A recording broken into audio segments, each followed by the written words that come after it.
Alors bonjour et bienvenue à cette vidéo sur comment faire l'examen neurologique à l'urgence. Alors c'est bien une vidéo de préparation à l'atelier où on parlera beaucoup plus de comment interpréter, comment intégrer l'examen dans l'évaluation des patients.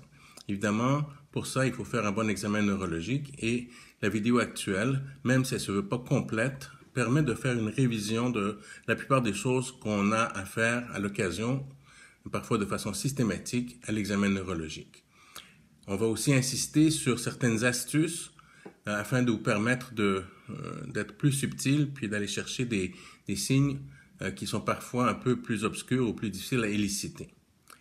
La vidéo veut être une préparation à l'atelier afin de permettre d'alléger l'atelier pour qu'on puisse parler plus de cas et de mise en situation avec des cas cliniques réels.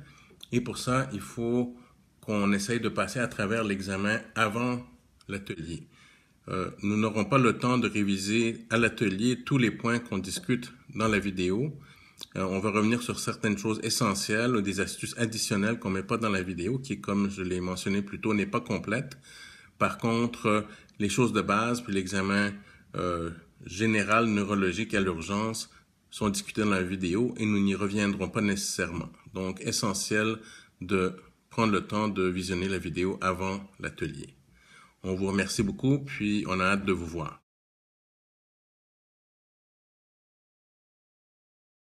Bon, on va commencer par tester vos champs visuels. Alors, vous me regardez toujours dans le front, et puis vous allez me dire de quel côté mon doigt bouge. Ça peut être à gauche, à droite ou les deux côtés.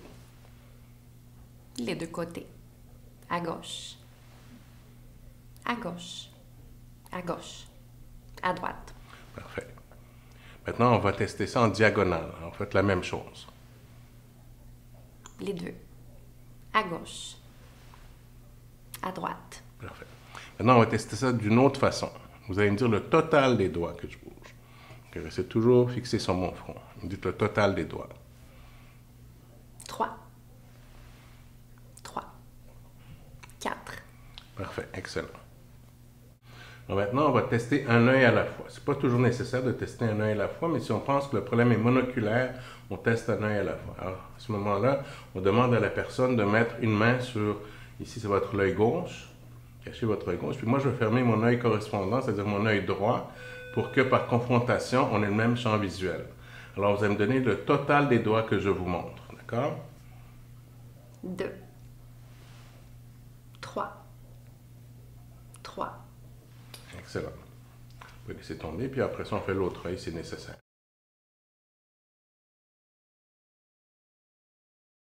Maintenant, on va vérifier les réflexes pupillaires. Ça se peut que ce ne soit pas excellent parce qu'il y a beaucoup de lumière ambiante et je n'ai pas une lumière bien concentrique, mais néanmoins, quand on teste les réflexes pupillaires, on regarde un œil avec la réponse, la pupille, on regarde l'autre œil. Évidemment, on regarde voir s'il y a un réflexe consensuel, puis à un moment donné, on change d'œil pour faire le swinging flashlight test, pour voir s'il n'y a pas une dilatation paradoxale. Bien, alors on va maintenant vérifier les mouvements oculaires. D'accord? Alors vous allez suivre mon doigt. L'important au début, c'est d'être à la bonne distance, encore une fois à peu près à un bras de distance, et de ne pas bouger le bras trop rapidement. Si vous êtes trop proche du patient ou de la patiente, quand vous arrivez dans les zones centrales, la personne doit loucher pour rester fixée sur votre doigt. Donc, ce n'est pas une bonne idée, il faut être à un bras de distance. Donc, suivez simplement mon doigt. Si on va en abduction de l'œil gauche, le 6e nerf crânien avec le 3e nerf crânien droit. On s'en vient de l'autre côté, 6e gauche, 3e droit. Ensuite, vers le haut ici, le 3e nerf crânien, vers le bas, encore le 3e nerf crânien, vers l'autre côté.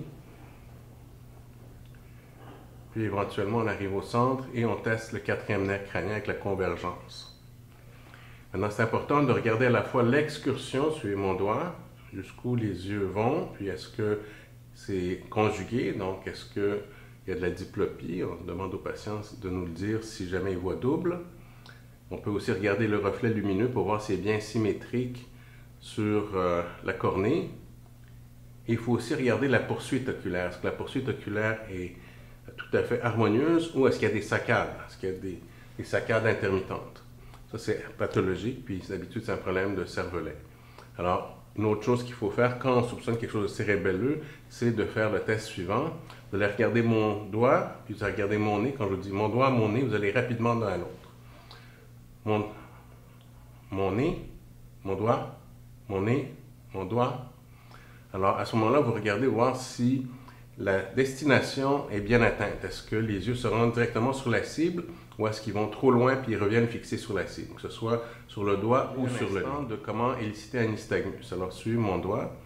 Alors, si on va trop loin vers la gauche, en l'occurrence, au-delà de 45 degrés, on risque de provoquer un nystagmus physiologique qui devrait s'épuiser. C'est pas ça vraiment qu'on cherche. Alors, quand on cherche un nystagmus, on devrait rester dans les 45 degrés de part et d'autre. Mais dans la meilleure position pour voir le nystagmus, c'est pas cette position-là parce que remarquez que la paupière supérieure et la paupière inférieure cachent en partie l'iris et la cornée. Donc, on peut avoir la difficulté à voir un nystagmus. La meilleure position, ça va être une position comme ça, en haut et en abduction, parce que ça dégage beaucoup plus la partie qui nous intéresse, donc l'iris et la cornée.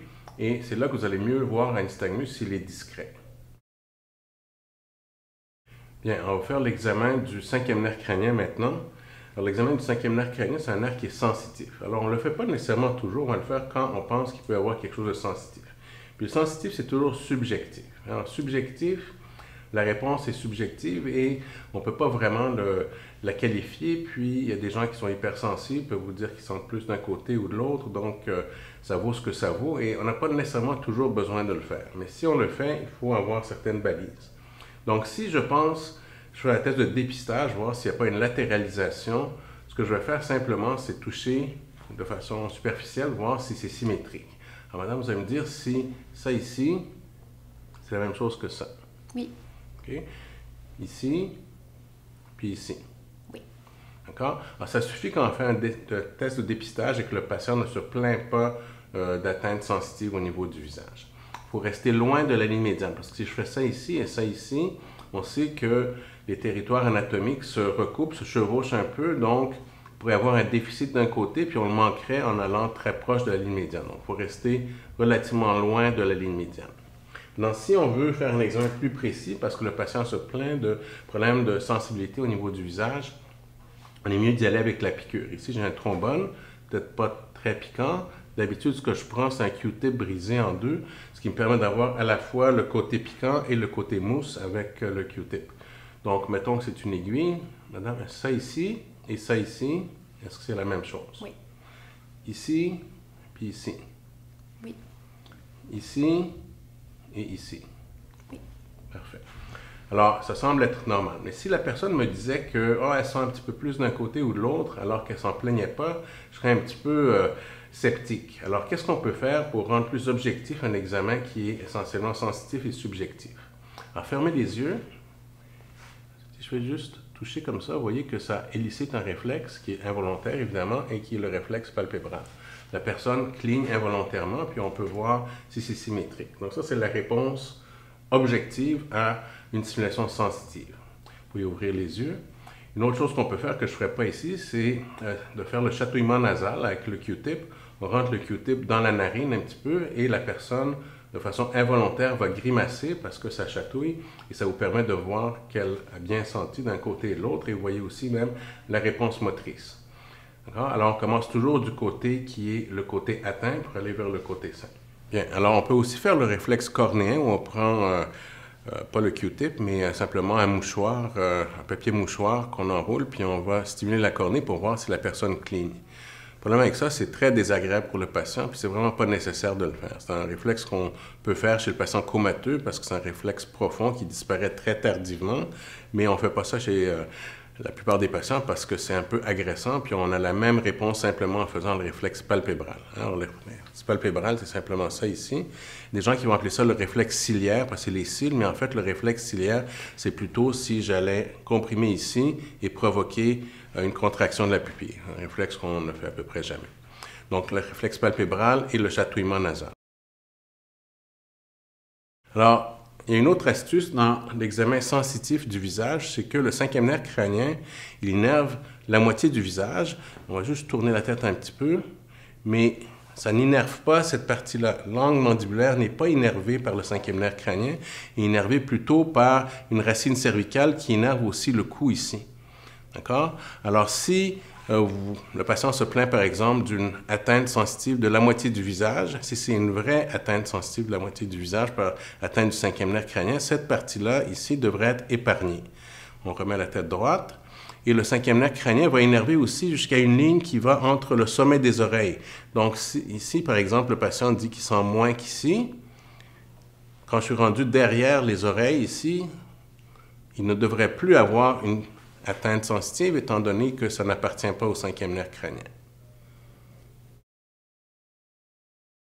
Bien, maintenant, la partie motrice du cinquième nerf crânien. Alors, le plus souvent, ce n'est pas nécessaire de le faire. On va le tester de façon rare quand on soupçonne vraiment quelque chose. Alors, si la personne a une symptomatologie qui suggère un cinquième nerf crânien, comme l'examen est subjectif, principalement, on veut se mettre le plus de choses objectives possible pour voir si effectivement il y a un déficit ou non. Alors, en plus du chatouillement nasal puis du réflexe palpébral, on peut demander à la personne de mettre sous tension les muscles qui sont innervés par le cinquième nerf crânien. Alors, serrez vos dents fort, fort, fort, puis vous pouvez palper le muscle masséter. Encore, puis on peut palper, arrêter de serrer, serrer. On peut palper les muscles temporaux.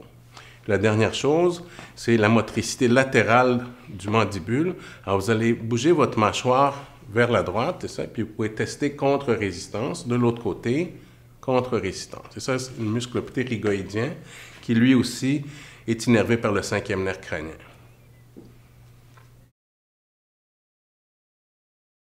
Bien.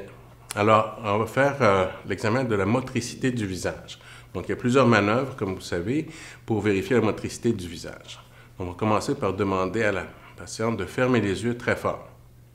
Okay, alors, il faut regarder, voir si elle est capable d'enterrer ses sourcils. Alors, on voit à peine les sourcils, mais c'est symétrique. Alors, des fois, on va dire que ça vaut la peine d'écarter pour voir si elle a une atteinte de la force, mais en fait, si on regarde bien, là, on voit que les sourcils sont très bien enterrés de part et d'autre, et vous n'avez pas besoin de faire plus que ça. C'est très rare d'être obligé de le faire de façon active, de forcer contre elle, parce que toute l'information est là. D'accord? Vous pouvez ouvrir les yeux. La deuxième manœuvre, ça va être de lever les sourcils. Okay? Alors, on voit si c'est symétrique, et on regarde voir le nombre de plis. Si le nombre de plis au niveau du front est semblable d'un côté et de l'autre. Parfait. Maintenant, vous allez gonfler les joues. Okay, alors, normalement, ça devrait être symétrique. Il ne devrait pas avoir d'air qui s'échappe. Les lèvres devraient être symétriques également. OK, on arrête. Juste, même avant de faire toute chose, juste en regardant le visage, on regarde les plis nasogéniens, voir s'ils sont symétriques de part et d'autre, si le coin de la bouche est au même niveau. Et une autre chose qu'il faut remarquer, puis il faut intégrer, c'est le clignement des yeux. Alors, est-ce que la personne cligne de façon symétrique ou est-ce qu'il y a un œil qui est un peu plus lent que l'autre? Parce que ça aussi, ça fait partie de la motricité du visage. Ensuite, on peut demander à la personne de siffler. Et encore ici, on regarde la symétrie au niveau des lèvres. Et est-ce qu'il y a une partie qui est faible et que l'air s'échappe tout d'un côté? Alors, le patient qui est faible d'un côté, souvent ne pourra pas siffler parce qu'il ne peut pas fermer suffisamment la bouche.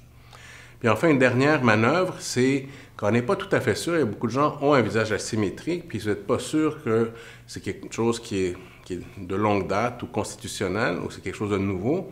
Ce qu'on peut faire, c'est demander au patient de contracter son platissement, le muscle paussier du cou. Alors ça, on fait ça en demandant à la personne de sourire, mais aussi d'avancer sa mâchoire du bas. Okay? Souriez le plus possible. Okay? Puis on peut palper encore plus. Souriez plus. Okay? Vous voyez ici, la contraction, encore plus, souriez, souriez. Voilà. Hein? On voit la contraction, la palmure qui se fait ici, puis vous pouvez la palper de part et d'autre pour voir si c'est symétrique ou non. Ça également, c'est innervé par le septième nerf crânien. Alors, ça vous permet de voir s'il y a effectivement un déficit ou si la personne a un visage asymétrique sans signification.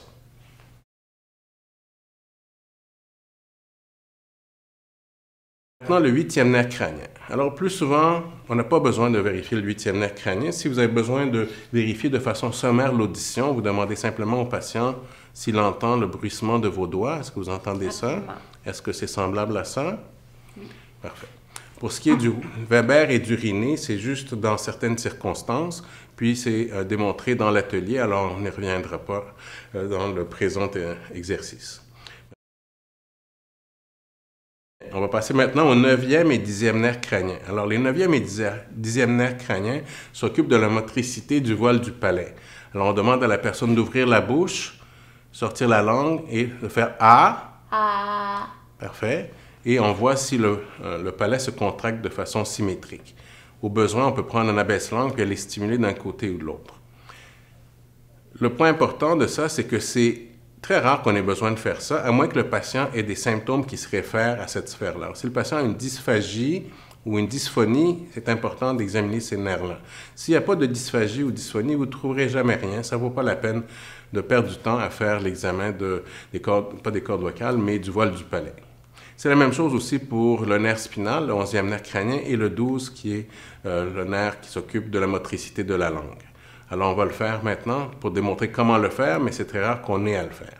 Alors, sortez la langue droit devant. Alors, voyez si la langue est bien symétrique droit devant. Vous regardez aussi voir s'il n'y a pas des fasciculations. Vous voyez, la langue pointe vers la pointe du menton, donc on sait qu'elle est centrale. D'accord? Maintenant, vous allez remettre la langue comme ça. Vous allez maintenant bouger la langue de droite à gauche rapidement. Okay? C'est une autre façon de bien vérifier la motricité de la langue. Excellent. Et maintenant, vous allez pousser sur mon doigt avec votre langue. Okay? Contre-résistance. Et de l'autre côté. Okay? Et je vois que c'est symétrique. La force encore ici. Voilà. La force est la même de part et d'autre. Alors, quand il faut le faire, c'est comme ça qu'il faut le faire, mais c'est très rare qu'on ait à le faire. On va juste démontrer l'examen du 11e nerf crânien qui, lui non plus, n'a pas besoin d'être fait, sauf si on soupçonne un problème au niveau du bulbe ou de la moelle cervicale supérieure. Alors, vous allez lever les épaules, contre-résistance. Parfait. Laissez tomber. Maintenant, vous allez tourner la tête à gauche et je vais essayer de la ramener. On voit le muscle sternocléidomastoïdien qui se contracte. Et de l'autre côté, même chose. Circonstances où ça peut être intéressant, c'est les gens qui ont un problème factice de paralysie, par exemple à droite. On leur demande de tourner la tête à droite, mais ils ne se disent pas capables de le faire, alors que en fait, c'est le sterno gauche qui est sous contraction. Donc, une personne paralysée à droite n'a pas de raison de ne pas être capable de tourner la tête vers la droite.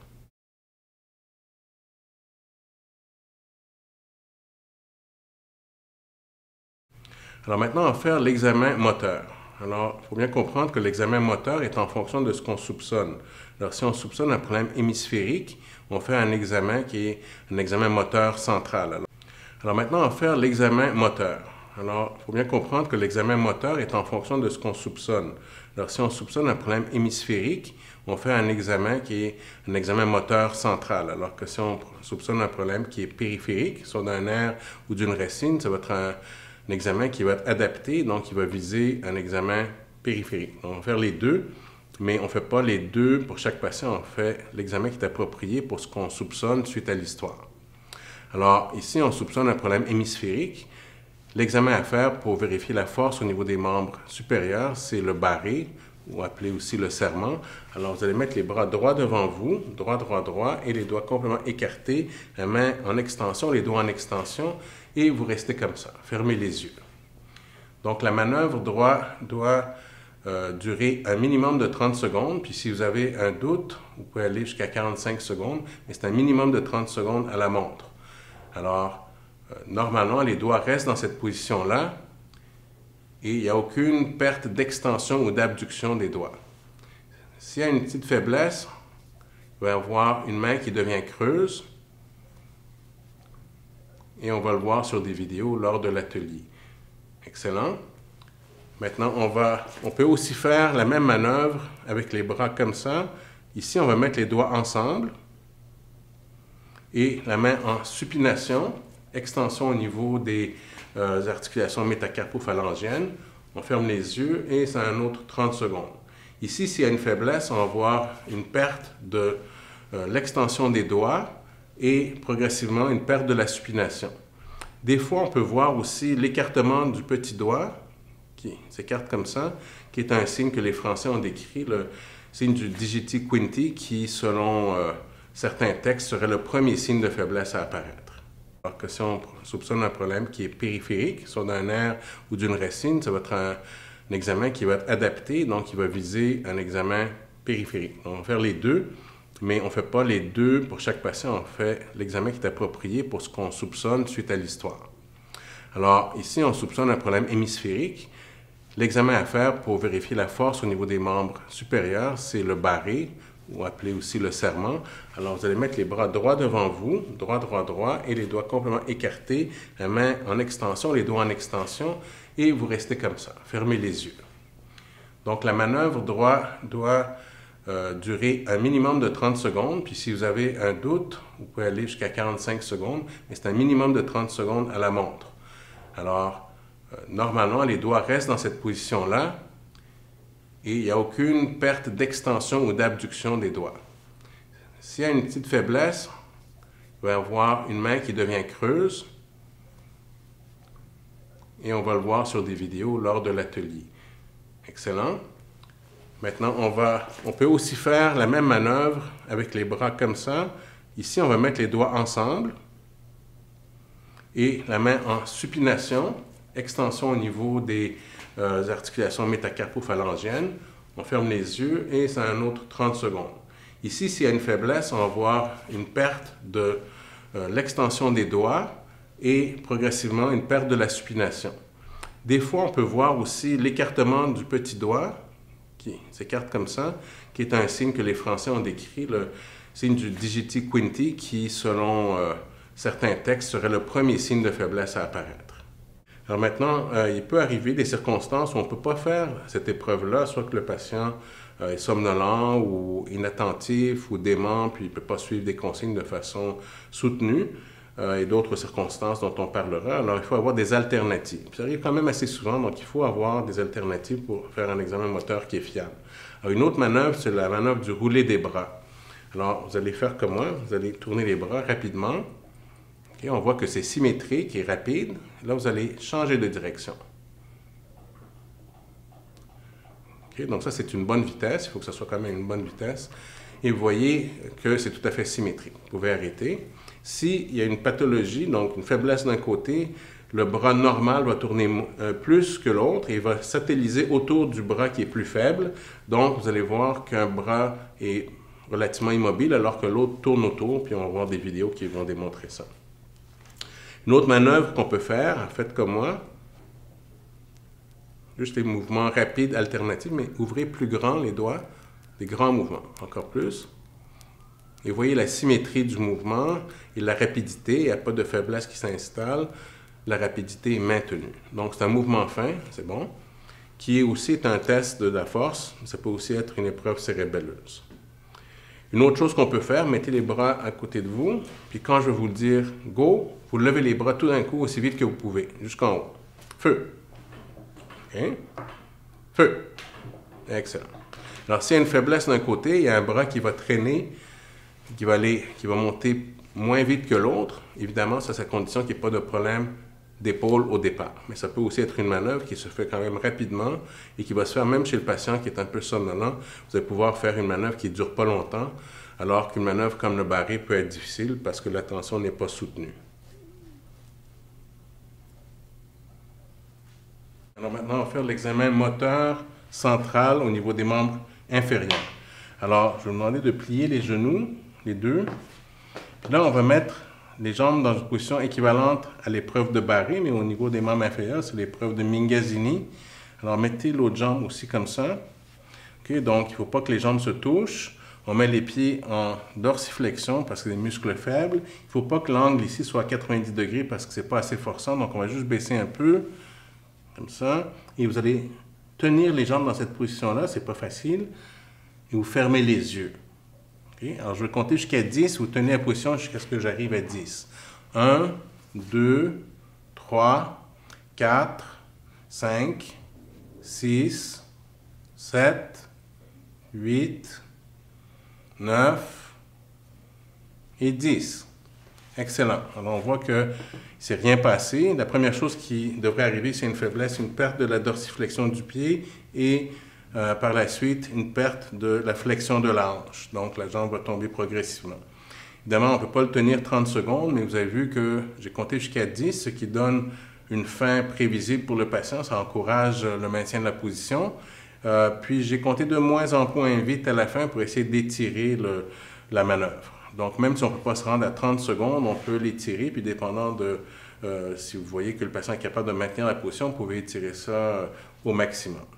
Donc, c'est la manœuvre équivalente à l'épreuve de Barry.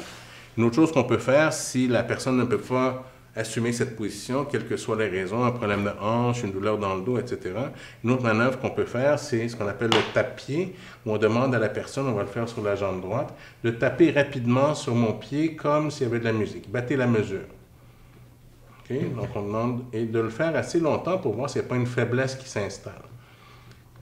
Okay? On voit ici que le mouvement demeure aussi rapide qu'au début et que la dorsiflexion du pied est aussi bonne maintenant qu'au début. Laissez aller. S'il y avait une faiblesse, on verrait que la dorsiflexion, muscle faible, est de plus en plus pénible, de plus en plus lente. S'il s'agissait d'un problème cérébelleux, parce que ça peut être une manœuvre cérébelleuse aussi, le mouvement serait rapide mais irrégulier. Alors, la cadence ne serait pas régulière puisque c'est un problème cérébelleux, donc ataxique. On peut faire la manœuvre en position couchée, mais on peut aussi la faire en position debout.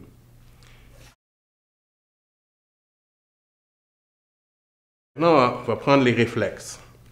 Alors, les réflexes, ça se prend avec un marteau réflexe, pas avec un stéthoscope. Vous savez de quoi je parle. Puis votre marteau réflexe, pour prendre des réflexes de façon adéquate, il faut qu'il soit suffisamment lourd pour que le poids du marteau déclenche le réflexe. Malheureusement, les marteaux qui se vendent maintenant sont très, très légers, puis il faut donner une action active alors que ça devrait être une action purement passive. Alors, la meilleure position pour tout faire d'un coup, c'est que vous prenez le bras comme ça, laissez tomber votre bras dans ma main, okay? Puis ça vous permet de voir si le patient est bien détendu. Puis là, vous faites le réflexe simplement en laissant tomber le marteau. Ici maintenant, pour le réflexe stylo-radial, puis le réflexe tricipital. Une autre façon de faire le réflexe tricipital, c'est laisser tomber le bras dans ma main. Là, vous sentez que la personne vous laisse tomber le bras, puis il n'y a pas de tonus comme tel. Puis vous prenez le réflexe comme ça, puis vous voyez le bras qui se met un peu en extension. Mais la façon la plus simple de tout faire rapidement, c'est vraiment cette position-là. Laissez-vous aller. Vous pouvez vérifier si la personne est tendue ou pas.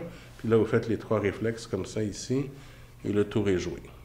Alors, une autre façon de vérifier d'emblée un côté par rapport à l'autre, c'est de prendre les mains comme ça et vous les bougez un petit peu, être sûr que le patient ne se tend pas. Alors, le patient peut se détendre pour que vous puissiez bien prendre les réflexes. Puis là, vous pouvez aller chercher le réflexe de part et d'autre, comme ça ici. Vous voyez si c'est symétrique ou non. On voit bien ce réflexe ici. Alors, c'est une façon de faire rapidement le stylo-radial de part et d'autre. Maintenant, pour les réflexes des membres inférieurs, les rotuléens, encore un mouvement bien léger. Il faut surtout éviter de faire des choses comme on voit des fois dans des vidéos. Alors, simplement un mouvement bien simple comme ça. Ici, on voit des réflexes quand même assez vifs. Alors, quand on voit des réflexes vifs, on peut aussi prendre le réflexe supra-rotuléen, voir si ça déclenche un réflexe. Puis ça, si ça déclenche un réflexe, c'est un signe d'hyperréflexie. On voit ça assez souvent quand même chez des gens qui sont un petit peu stressés. Donc, le tonus est augmenté et on peut des fois le déclencher. Maintenant, au niveau de la cheville, vous laissez le pied bien mou.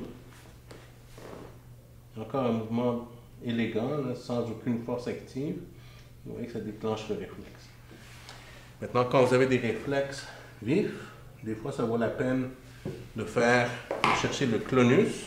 Donc, vous prenez la cheville, vous laissez la jambe bien molle, puis vous donnez un coup sec, comme ça, pour voir s'il n'y a pas des saccades. Alors, par contre, si vous n'avez pas de réflexe, ce que vous pouvez des fois faire, c'est mettez toujours le pied un petit peu en hyperextension, vous donnez un coup de coude dans le mollet, ça sensibilise le muscle, puis vous faites votre réflexe.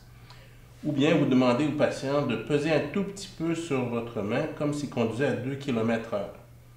Alors là, on s'en va à 60. Alors 2. OK? Puis ça permet d'éliciter un réflexe, alors que des fois, vous ne le sentez pas autrement. Même chose ici, 2 km/h. Vous voyez que le réflexe est nettement plus vif. Une autre manœuvre, c'est la manœuvre de Jean Drassic, où on demande à la personne de tirer sur ses 2 mains. Ça augmente le tonus général et ça peut faire manifester un réflexe qui n'était pas évident auparavant. Des fois, vous êtes obligé de faire les réflexes en position couchée. Donc, si vous faites ça, vous pouvez prendre soit une jambe, laissez tomber votre jambe, et laissez-la bien, bien molle. Puis, toujours un mouvement bien, bien passif. Ou vous pouvez monter les 2 jambes comme ça, Ça vous permet de voir si les jambes sont bien détendues, puis comparer d'emblée la contraction dans le muscle. Et ici, il y a des réflexes vifs, mais des fois, tout ce que vous allez avoir, c'est une petite contraction dans le muscle. Ça vous permet de comparer. Pour ce qui est des réflexes achilléens, vous pouvez le faire comme ça, ou encore croiser comme ça. Mettons, on le fait comme ça, et vous mettez le pied un peu en extension. Non, c'est le pied bien mou, c'est moi qui le fais. On fait ça comme ça. J'ai déjà vu les gens faire ça. Laissez tomber votre jambe. Ça, là, ça peut faire convulser un neurologue, ça. Alors, on ne fait jamais ça. C'est vraiment jambe fléchie, un peu de dorsiflexion au niveau de la jambe, et prenez le réflexe comme ça. Alors maintenant, on va démontrer l'examen du tonus au niveau des membres supérieurs. Alors, on enseigne souvent de faire simplement ce mouvement-là, comme ça, pour voir s'il y a une résistance à l'extension du bras, alors que la flexion, elle, se fait bien. Alors, quand un tonus est augmenté, souvent, il va y avoir une résistance ici, mais c'est plus subtil et élégant en plus de faire simplement ce mouvement-là de pronation-supination. Alors, on soutient le bras, on s'assure du fait que le patient ne se tente pas, puis on fait des mouvements de pronation-supination. Alors, il ne devrait pas avoir plus de résistance en pronation qu'en supination en temps normal. Quand le tonus est augmenté, vous allez voir qu'il y a la résistance quand on fait la supination, c'est plus difficile, puis on va le démontrer dans des vidéos. Mais normalement, un tonus normal, aucune résistance, ni dans un sens, ni dans l'autre. Ensuite, pour la rigidité, on peut aussi faire des mouvements comme ça, puis voir s'il y a une roue dentée. Mais mieux, au niveau du poignet, on fait simplement ça, comme ça ici, on tourne. On tourne, puis on voit si le mouvement est bien harmonieux ou si ça fait comme des saccades, comme ça, la roue dentée. Pour sensibiliser l'examen, pour le rendre plus subtil, là, ou pour des déficits qui sont plus discrets, on peut demander au patient de lever et de baisser l'autre bras simultanément. Allez-y. OK, tranquillement. Puis ça, on voit que ça augmente le tonus, puis alors qu'il n'y avait pas de roue dentée, elle peut devenir apparente, puis vous voyez des mouvements de saccade progressifs. C'est bon, évidemment, ici, il n'y en a pas. La vérification du tonus au niveau des membres inférieurs. La chose la plus facile à faire, c'est de dire au patient de se détendre, laisser les pieds bien mous, puis je vais juste laisser la jambe molle.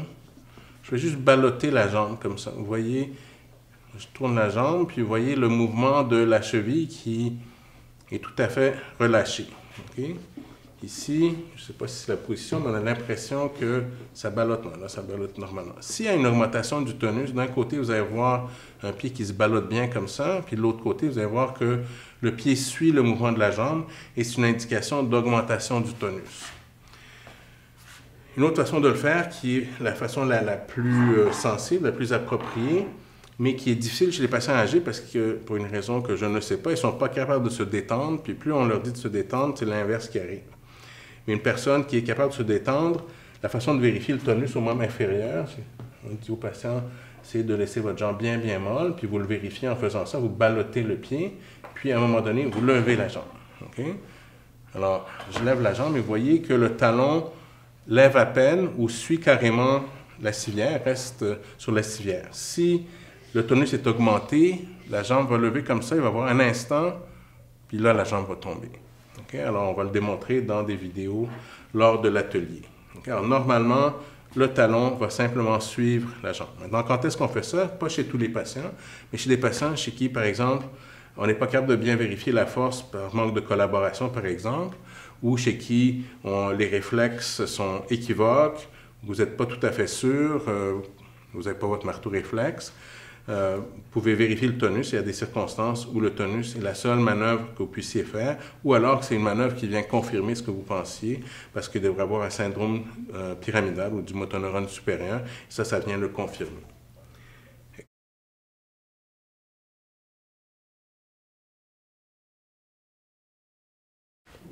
Maintenant, on va faire l'examen moteur des membres supérieurs, mais sur une base périphérique. Donc, on ne pense plus à un problème central, on pense à un problème périphérique. Donc, ce n'est pas le même examen. Ce n'est pas le barré qui, en passant, n'est pas un examen de dépistage, mais c'est l'examen du système moteur si le problème est central. Mais là, on parle de problème périphérique. Alors, si on parle de racine d'abord, il va falloir faire un examen radiculaire. Alors, on va le faire sur un bras. Alors, vous allez d'abord mettre les bras comme ça, m'empêcher de baisser. OK, ça c'est la racine C5. Parfait. Ensuite, vous allez me serrer les doigts, serrer fort, fort, fort. Ça, c'est C8. Étendez les doigts comme ça. Empêchez-moi de plier vos doigts. Empêchez-moi de plier. Ça, c'est C7. Le poignet en extension contre moi, ça, c'est C6. Okay, vous pouvez aussi faire ce mouvement-là, tirer vers vous, C5, C6, et pousser vers moi, C7 au niveau du triceps. Donc ça, c'est l'examen segmentaire pour les racines. Si on veut vérifier plutôt les nerfs, mettez les bras comme ça encore. Donc, empêchez-moi de baisser. C'est le nerf qui est le nerf circonflexe ou axillaire. Tirez le bras vers vous, contre moi, fort, fort, fort. Le nerf musculo-cutané qui innerve le biceps. Si on veut vérifier de façon plus distale les nerfs qui nous restent, le meilleur test pour le nerf médian, c'est la pince pouce-index. Et vous m'empêchez de passer à travers. Excellent. Vous pouvez lever votre doigt. Je vais le mettre comme ça. Tirez contre moi. Tirez contre moi. Oups, c'est un petit peu de faiblesse ici. On va voir ce qui se passe ici. Okay, donc ici, on a une bonne force. Tirez par en haut. Ah, c'est bon. Alors, tous les extenseurs au niveau du membre supérieur, c'est le nerf radial. Enfin, le nerf ulnarien, écartez les doigts, empêchez-moi de les ramener ensemble. Évidemment, il y a d'autres manœuvres, mais une manœuvre de dépistage rapide, c'est ça pour les nerfs au niveau du membre supérieur.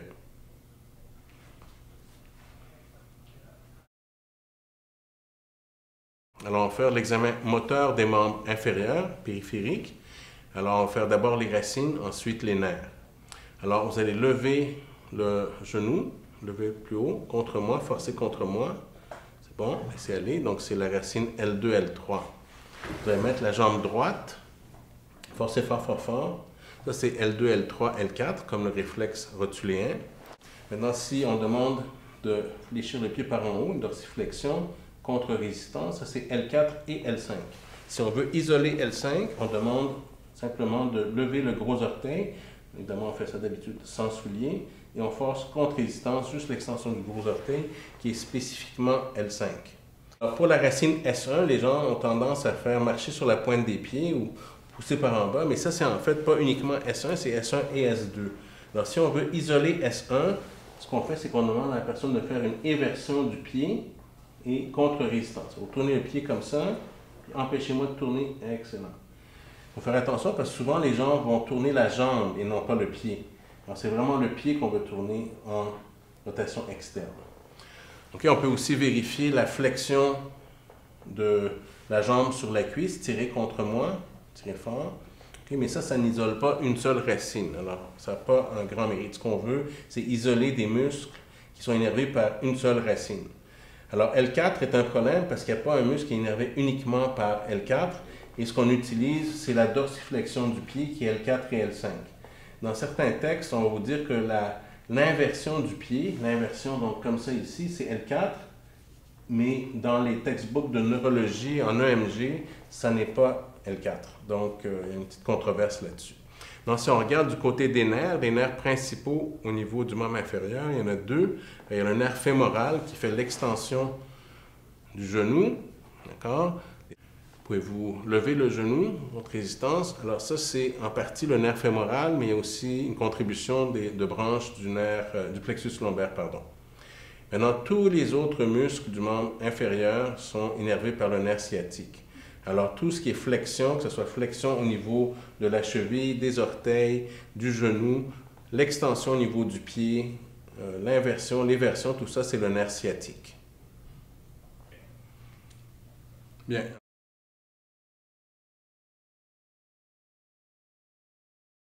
Alors maintenant, on va faire l'examen cérébelleux. Il y a plusieurs manœuvres. La plus classique et une qui est très utile, c'est la manœuvre doigt-nez. Alors, avec votre index, vous allez toucher votre nez, puis vous venez toucher mon doigt. Aller-retour, puis là, on bouge, et la personne doit pouvoir arriver directement sur le doigt. Alors, vous bougez, et vous variez aussi la profondeur. Mais vous voulez toujours faire étendre le bras du patient, parce que les mouvements se décomposent à la fin quand il y a un problème. L'autre chose, arrêtez une seconde, c'est bon de commencer dans une position avec le bras comme ça aussi, parce que quand il y a un problème cérébelleux, vous allez avoir des mouvements qui apparaissent au niveau du coude, un petit peu comme ça, on va vous montrer dans des vidéos. Donc, commencez pas les coudes au corps, parce que vous privez d'informations. Vous mettez le bras en l'air et on recommence, doigt nez. Okay? S'il y a un problème cérébelleux, vous allez voir que ce n'est pas rien qu'au niveau du doigt que ça se passe aussi au niveau de l'épaule et du coude. Maintenant, continuez comme ça et vous allez fermer les yeux. Excellent. Laissez tomber votre bras. Ça a démontré quoi? Ça a démontré qu'elle a aussi un excellent sens de position, puisque sans voir, elle était quand même capable d'aller chercher la cible, donc son sens de position est intact. Vous n'avez pas toujours besoin de faire ça, mais quand vous voulez vérifier le sens de position, c'est une façon de faire qui vous permet rapidement de voir que son sens de position est préservé au niveau du membre supérieur. Dans d'autres manœuvres cérébelleuses, ça peut être la diadococinésie, les marionnettes. Alors faites comme moi, faites rapidement comme ça. Okay? Et on peut d'habitude dire si la personne est droitière ou gauchère en faisant la manœuvre de façon un peu prolongée. Alors ici, la patiente est sûrement droitière. Est-ce que c'est vrai? Je confirme. Parce qu'on voit que du côté gauche, c'est un peu plus difficile, puis plus on fait longtemps, plus ça devient, ça ralentit, mais ça devient un petit peu incoordonné parce que la personne met toute sa concentration sur ce côté-là parce que c'est pas automatique, alors que le côté dominant est automatique. Bien. Une autre manœuvre, ça peut être simplement ça. Faites comme moi. Et on change de côté. Excellent. On a une manœuvre qui est excellente, qui est plus subtile, discrète. C'est la manœuvre, faites comme moi, vous touchez chaque doigt, puis revenez toujours au petit doigt. C'est ça, excellent. Bien. On fait ça de l'autre côté. Excellent. Maintenant, la manœuvre pouce-index, comme on a fait tout à l'heure, ça peut être une manœuvre de la force ou une manœuvre cérébelleuse. Alors, quand il y a une atteinte de la force, ça va être lent et de plus en plus lent, mais toujours avec une atteinte de la cible. Mais vous allez voir que les muscles faibles faiblissent de plus en plus, dont l'extension est de plus en plus pénible. Alors que dans un problème cérébelleux, ce n'est pas un problème de force, c'est un problème de précision. Donc, vous allez avoir une irrégularité dans tout. Une irrégularité dans l'atteinte de la cible, une irrégularité dans la fréquence, le rythme, tout va être irrégulier. Alors, des fois, ça va être des petits mouvements, d'autres fois, c'est des grands mouvements. Des fois, la personne va arriver sur la cible, d'autres fois, elle va arriver à côté de la cible. La fréquence va varier aussi. Bien. Alors, ce que vous allez faire, c'est que vous allez lever la jambe. Okay? Vous allez venir sur votre genou et vous descendez le long de l'os. Vous remontez. Vous allez me faire ça 3 fois. Allez-y.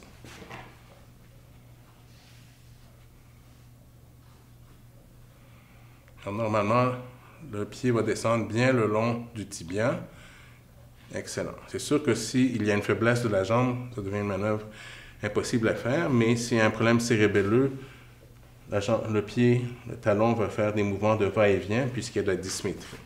Une autre manœuvre qu'on peut faire dans cette position-là cérébelleuse, c'est vous allez venir toucher votre rotule, puis vous montez, toucher votre rotule, comme ça. Vous faites ça 5 fois. Directement sur la rotule.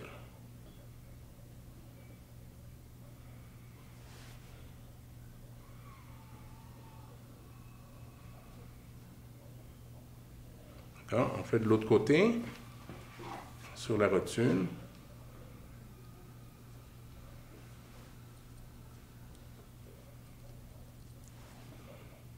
Excellent. Alors, il faut faire attention parce que si le patient a vraiment un problème cérébelleux ou des fois de sens de position, il peut se donner des coups assez intenses au niveau de la jambe parce qu'il ne sait pas exactement où aller ou il n'est pas capable de coordonner et d'arrêter le mouvement à temps. Donc, il faut faire attention de ne pas laisser le patient se blesser. La même chose pour le doigt-nez. Si le patient est cérébelleux, il faut faire bien attention qu'il ne se mette pas le doigt dans l'œil. Donc, il faut le protéger ou faire la manœuvre d'une autre façon, d'un doigt à un autre doigt plutôt que du doigt au nez. Alors, l'examen sensitif, c'est un examen qui est toujours subjectif, comme on a dit précédemment. Et quand le patient n'a aucune plainte sensitive, puis on trouve quelque chose, les chances sont que ce n'est pas une trouvaille réelle. Néanmoins, il peut être nécessaire de faire un examen sensitif. Alors, dépendant du genre de choses qu'on soupçonne, l'examen va être différent. Alors, il y a des modalités qui sont les modalités primaires, qui sont la piqûre et la température, la douleur-température d'une part, et le sens de position et de vibration d'autre part, et on a aussi le tact superficiel. Alors, le tact superficiel, c'est simplement, est-ce que vous sentez ça de la même façon que ça? Alors que la piqûre, vous prenez un objet qui est légèrement douloureux, donc quelque chose de pointu. Évidemment, il faut que ce ne soit pas une aiguille qui fasse des trous pour des raisons de transmission de maladie. Donc, prenez quelque chose qui est un petit peu douloureux, puis vous demandez de part et d'autre si c'est la même chose quand on pense à un problème hémisphérique. Si on pense plutôt à un problème de la moelle, où il peut y avoir une dissociation entre les modalités sensitives, donc on peut avoir une atteinte piqûre, température par rapport à la position de vibration, mais à ce moment-là, il faut faire toutes ces modalités-là. Quand on pense hémisphérique, pas besoin de dissocier les modalités, elles vont toutes être atteintes de façon simultanée. On peut avoir des fois des situations où les modalités primaires ne sont pas atteintes, mais les modalités corticales sont atteintes. Donc, pas les sensations primaires comme telles, mais l'interprétation de ces sensations-là. Alors, les modalités corticales, et on va le démontrer dans les vidéos pendant l'atelier, c'est des choses comme l'extinction. Alors, vous allez fermer les yeux et vous allez me dire de quel côté je vous touche. Gauche. Gauche. Les deux. Alors ici, on voit que la personne perçoit les deux stimuli, donc il n'y a pas d'extinction en plus d'avoir une sensibilité préservée. Une autre modalité corticale, c'est la stéréognosie et la graphesthésie. Alors, vous allez me dire quel chiffre j'écris sur le bout de votre doigt. Et les chiffres, ça va de 0 à 9. Gardez les yeux fermés. C'est combien? 5. Parfait. Ici. 6. Excellent. 8. Parfait. 2. Alors, je suis sur la pulpe du doigt et puis la personne peut distinguer ce que j'ai écrit sur la pulpe de son doigt. Donc, c'est quand même une excellente interprétation des modalités. Vous allez fermer les yeux et vous allez me dire qu'est-ce que je remets dans votre main. Vous pouvez le manipuler. C'est une pièce de monnaie. Oui, laquelle? Je crois que c'est peut-être un 25 sous. Ah, là, on a changé de main. Ça me... Non, je pense que c'est à 5 sous. Exact. Donc, c'est exactement à 5 sous. Idéalement, c'est un 10 sous qu'on met parce que c'est celui qui a le moins de relief et qui est le plus difficile à distinguer. Évidemment, on le fait une main à la fois. Quand c'est nécessaire, quand on veut vérifier les modalités corticales. On va faire le test de Rombert. Alors, le test de Rombert, un test qui est un petit peu mal compris parce qu'on pense que c'est un problème, un test d'équilibre, de sens de position, et tout un tas de choses. Mais en fait, si le patient a un problème cérébelleux, les yeux ouverts dans une position comme ça, avec les pieds ensemble, le patient ne pourra pas tenir en place. Il va tomber déjà dans cette position-là. Alors, si le patient est stable dans cette position-là et devient instable quand on ferme les yeux, ce n'est pas un problème cérébelleux, c'est un problème de sens de position. Uniquement de sens de position. Puis le sens de position, ça peut être dans les nerfs périphériques ou ça peut être dans la moelle. Alors, mademoiselle, je vais vous demander de fermer les yeux et de rester bien en place. Okay, on voit que le corps vacille un tout petit peu, ce qui est tout à fait physiologique. Okay? Si ça avait été un problème cérébelleux, la personne serait à terre déjà avant qu'on commence la manœuvre. Alors donc ici, on a un petit peu de titubation physiologique. Mettons que la personne vacille nettement plus, parce que des fois les gens sont anxieux, ils sont dans un milieu hostile, ils sont peut-être déjà tombés, c'est peut-être pour ça qu'ils sont venus à l'hôpital, on leur demande de fermer les yeux, puis là ils ont peur de tomber, puis ils se mettent à vaciller pas mal. Alors, faites donc ça pour moi. Okay, alors vous allez avoir des choses comme ça. Vous voyez que déjà avec ça, on sait qu'il n'y a pas de problème de sens de position parce que la personne corrige sa position. Là, je vous ai écrit des chiffres dans le front. Dites-moi qu'est-ce que c'est. 6. Parfait. Ici. 4. Excellent. Alors, vous avez remarqué qu'elle a arrêté de vaciller parce qu'elle s'est concentrée sur ce que je lui écrivais dans le front. Vous pouvez ouvrir les yeux. Et elle a oublié d'avoir peur. Donc, le mouvement de vacillation, qui était plus la crainte de tomber, est disparu. Donc, le Rombert, on le fait uniquement si on pense qu'il y a un problème de sens de position, sinon c'est inutile. Puis, quand vous le faites de façon inappropriée, dans le sens que ce n'est pas un contexte approprié, et que le patient se met à vaciller, et que vous pensez que c'est un Rombert positif, c'est presque toujours faux. Et vous pouvez le corriger en faisant une manœuvre comme ça. Et vous voyez qu'en concentrant le patient sur autre chose, il n'y a pas de problème de sens de position, ce n'est pas un Rombert qui est positif. Donc, ne pas le faire sauf quand c'est vraiment indiqué, donc un patient qui a potentiellement un problème de position.